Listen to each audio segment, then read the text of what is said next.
Las historias siempre me encuentran. Este relato llegó sin nombre. El remitente pidió permanecer completamente anónimo y explicó que no buscaba una respuesta ni una explicación clara. Solo necesitaba dejar constancia de algo que ocurrió en un trayecto cotidiano y que, desde entonces, le hizo desconfiar de la forma en que recuerda sus propios movimientos. El remitente vive en una ciudad mediana, de calles conocidas y recorridos repetidos. Durante años hizo el mismo camino para volver a casa después del trabajo. No variaba la ruta, no tomaba atajos. Conocía cada semáforo, cada esquina, cada tramo donde el tráfico se detenía unos segundos más de lo normal. La noche en que todo ocurrió, no había pasado nada fuera de lo común. Salió a la hora habitual, cansado, con la mente ocupada en asuntos simples. Recuerda haber subido al auto, encendido el motor y comenzado el trayecto sin pensar en nada en particular. El problema no fue perderse, el problema fue llegar. Aparcó frente a su casa y, durante unos segundos, no entendió cómo había llegado allí. No había confusión espacial ni sensación de desorientación. Estaba exactamente donde debía estar. El auto bien estacionado, el motor apagado, las llaves en la mano. Lo inquietante fue la ausencia total del trayecto en su memoria. No recordaba haber tomado ninguna calle, ningún semáforo, ningún cruce. El recorrido completo parecía haber sido eliminado, no como un recuerdo borroso, sino como algo que nunca se hubiera registrado. Pensó en el cansancio, en la conducción automática, en esos momentos en que uno maneja sin prestar atención consciente. Esa explicación le pareció suficiente durante unos segundos, hasta que notó algo en el asiento del acompañante. Había un objeto que no reconocía. No era grande, no llamaba la atención. Un objeto común, fácil de ignorar. El remitente lo tomó con la mano y lo observó durante varios segundos. No era suyo, estaba seguro. No solía llevar nada parecido en el auto. Revisó los bolsillos. Nada faltaba. Revisó el interior del vehículo. Todo estaba en su lugar. El objeto parecía haber sido colocado allí con cuidado, sin desordenar nada más. Entró a su casa con una sensación extraña, más de desconcierto que de alarma. Dejó el objeto sobre la mesa sin analizarlo demasiado y se fue a dormir. Esa noche no soñó, o, al menos, no recordó haber soñado. A la mañana siguiente, el objeto seguía allí. Lo observó con más atención. No tenía marcas evidentes. No parecía antiguo ni nuevo. Era completamente neutro. Lo suficiente como para no contar una historia por sí solo. El remitente intentó reconstruir el trayecto mentalmente. Cerró los ojos y se obligó a imaginar cada parte del camino. No apareció nada. No hubo imágenes parciales.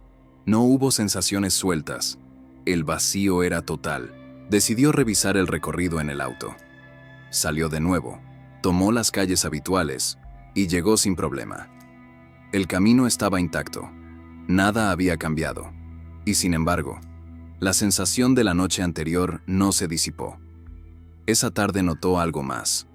Al revisar el historial de su teléfono, encontró una llamada perdida realizada durante el horario exacto en que debía estar conduciendo.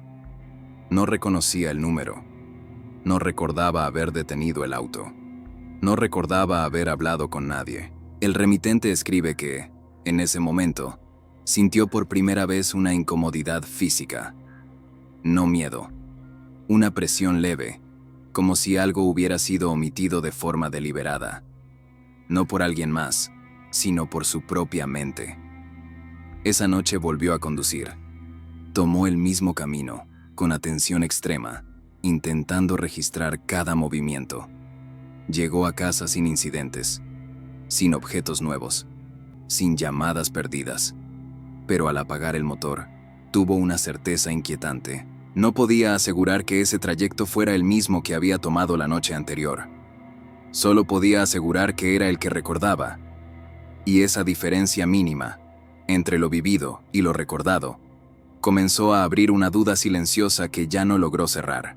El remitente escribe que, después de esa noche, comenzó a prestar atención a detalles que antes pasaban desapercibidos. no solo al camino, sino a su propio estado mental mientras conducía. La sensación no era la de haberse perdido, sino la de haber sido omitido de su propia experiencia. Durante varios días no volvió a ocurrir nada extraño. Tomó el mismo trayecto. Llegó a casa. Recordó cada semáforo, cada giro, inmóvil, como si no tuviera ninguna función más que existir. Aún así, su presencia no se volvía familiar. No lograba integrarlo a su rutina. Decidió guardarlo en un cajón, no por miedo, sino por necesidad de orden. Sin embargo, cada vez que abría ese cajón para buscar otra cosa, sentía una incomodidad breve, como si el objeto reclamara atención sin emitir ningún mensaje claro. Una semana después, volvió a ocurrir. Esta vez fue de día. El remitente salió más temprano de lo habitual. Recuerda haber iniciado el trayecto con plena conciencia, incluso hablándose mentalmente para no perder la noción del camino. El tráfico era normal, el clima estable, nada que justificara una interrupción. Llegó a casa sin recordar el último tramo. No fue un vacío total como la primera vez. Recordaba fragmentos aislados, un cruce, una luz roja. Pero el orden no encajaba. Las imágenes no se conectaban entre sí. Era como si alguien hubiera recortado partes del trayecto y las hubiera devuelto sin secuencia. Al bajar del auto, notó algo más inquietante. El reloj marcaba un horario distinto al que esperaba. No mucho, 15, tal vez 20 minutos más de lo normal. No había desvíos evidentes, no había tráfico que justificara esa diferencia. Revisó el interior del vehículo con cuidado. En el asiento trasero había otro objeto, similar al primero, no idéntico, pero claramente relacionado. El remitente escribe que en ese instante sintió algo que no había sentido antes, una certeza incómoda. No estaba olvidando el camino, estaba dejando de registrarlo, como si su atención estuviera siendo desplazada hacia otro lugar durante esos lapsos. Esa noche no durmió bien. Soñó con trayectos que no llevaban a ningún punto reconocible, calles que se repetían sin avanzar, cruces que parecían familiares pero nunca coincidían del todo. Al despertar, la sensación no fue de confusión, sino de haber regresado de algún lugar sin saber de dónde. Intentó hablar del tema con alguien cercano, pero no encontró la forma. ¿Cómo explicar que uno llega a casa sin haber estado en el camino? La idea sonaba absurda incluso para él. Decidió no insistir. Los episodios comenzaron a alternarse. A veces pasaban días sin nada. Otras veces ocurrían 2 veces en la misma semana. Cada vez aparecía un objeto nuevo. Siempre pequeños, siempre neutros, siempre colocados con cuidado. El remitente intentó cambiar la ruta. Tomó calles distintas, desvíos improvisados. Durante un tiempo, nada ocurrió. Sintió alivio. Pensó que el patrón dependía del recorrido específico. Hasta que una noche, usando una ruta completamente nueva, volvió a llegar sin recordar cómo. Esa vez no apareció ningún objeto. El silencio fue peor, porque confirmó algo que ya sospechaba. Los objetos no causaban el vacío. Eran apenas una consecuencia, una forma mínima de dejar constancia de que algo había ocurrido mientras él no estaba del todo allí. El remitente empezó a preguntarse qué pasaba en esos minutos perdidos. No con ansiedad, sino con una curiosidad inquietante.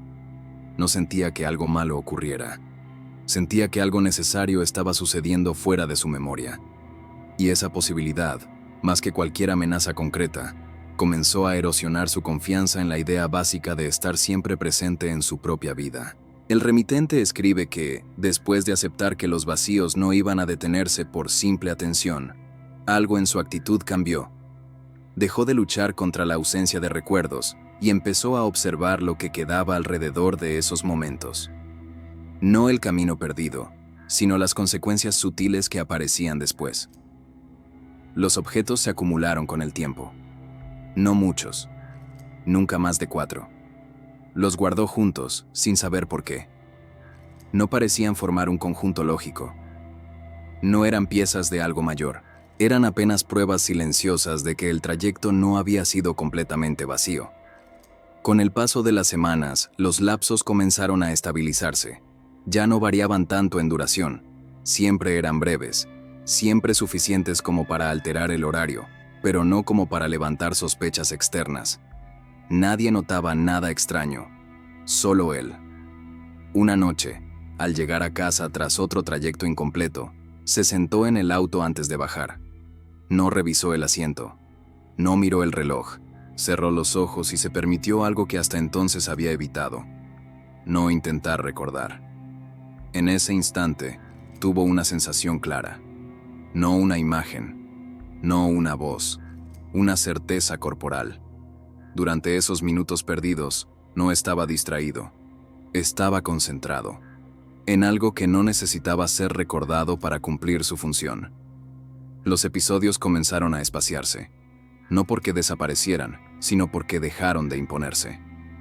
El remitente no volvió a encontrar nuevos objetos. Los que tenía permanecieron intactos, como si ya no hiciera falta dejar más marcas. Un día decidió hacer algo distinto. Al salir del trabajo, no pensó en el camino. No eligió rutas. Simplemente condujo. Llegó a casa con plena memoria del trayecto.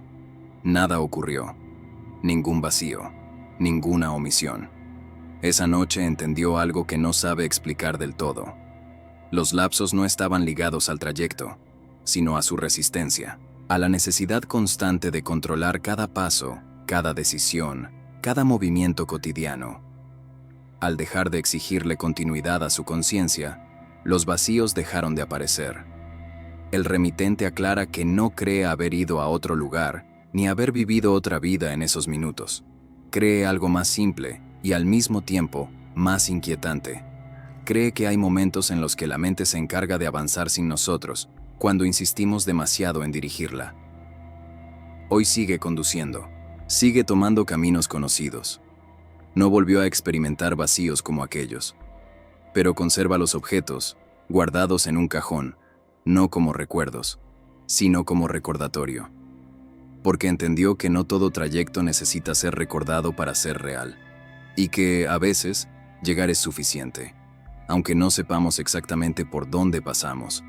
Gracias por quedarte hasta aquí. Si este relato te acompañó, deja tu like.